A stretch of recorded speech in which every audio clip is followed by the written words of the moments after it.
Roll. Hi, this is Leslie of the Knitting in the Realm podcast. Recently I completed the Oatmeal Cardigan by Amy King, which was in the winter 2009 spin-off, and decided to make this little video tutorial about some of the techniques needed to make this lovely and simple garment. This sweater or cardigan is worked in the round from the bottom up, beginning with the sleeves.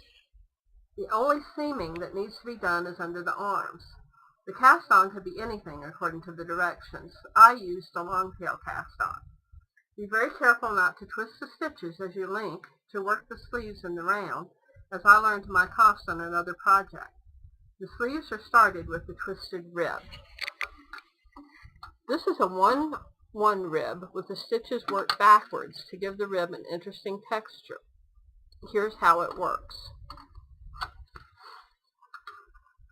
What you're doing basically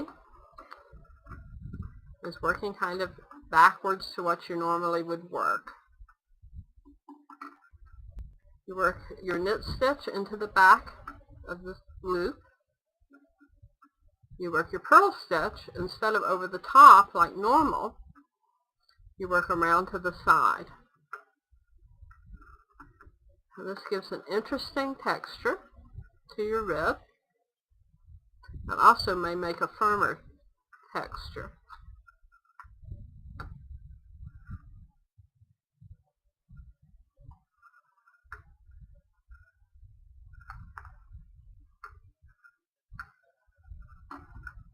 The chart in the magazine, which is the spin-off winter 2009, like I said, is incorrect. This is the chart for the cabling. The corrected chart on the Interweave Press is on the Interweave Press site at interweave.com.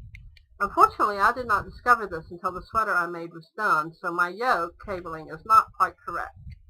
I don't get too uptight about things like that, so my cabling will remain the way it is. Another thing about the cabling is that, as Amy King points out in her article, the cable stitches did not show up with my 2-ply hand-spun yarn.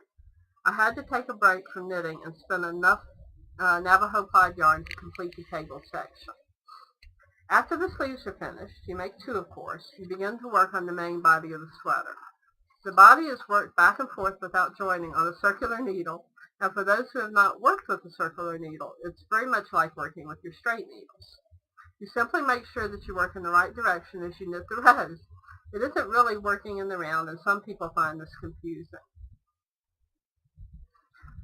All you have to do is make sure that you're working in the right direction. Using a circular needle makes working with so many stitches so much easier. When you get to the yoke, the sleeves are attached to the body of the sweater. This is not difficult. Just make sure that the sleeve is right side out and that the side of the sleeve where the picked up stitches will be that you want from the underside is in the correct place. When I knit in the round, I can sometimes tell where the beginning of the row is, so I set the sleeve so that the seam is on the underside of the yarn. Making your button band can be a little tricky. The recommended number of stitches in the pattern worked for me this time. I think I added 1 stitch to each side for a total of 100 stitches picked up. That doesn't always work. Before you bind off your button band, check to make sure that the band will lay properly. Sometimes it'll be puckered or too loose. Hopefully you can tell if the band will work before you do the bind off. Sometimes you will have to take it back out and start over. I know this is frustrating, but to have a really nice finished product, it's a good idea to go ahead and do it. To pick up the stitches, you simply go through the edge at a good firm spot so that you don't have to be pulling holes. I picked up pretty much every stitch to make a nice even row to work with.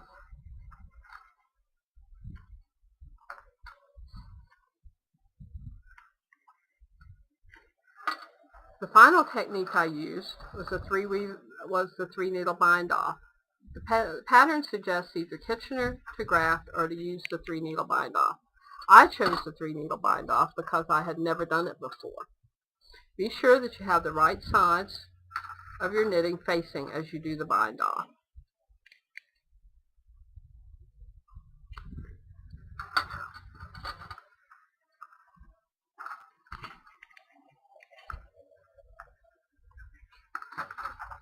All you're doing, huh? You want to start over? All you're doing is knitting 2 stitches together,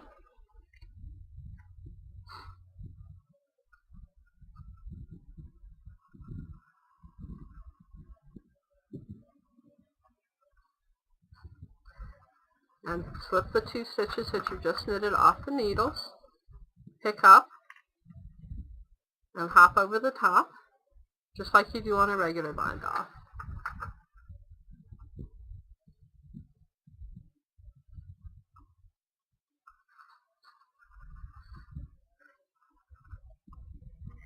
Try not to make it too tight.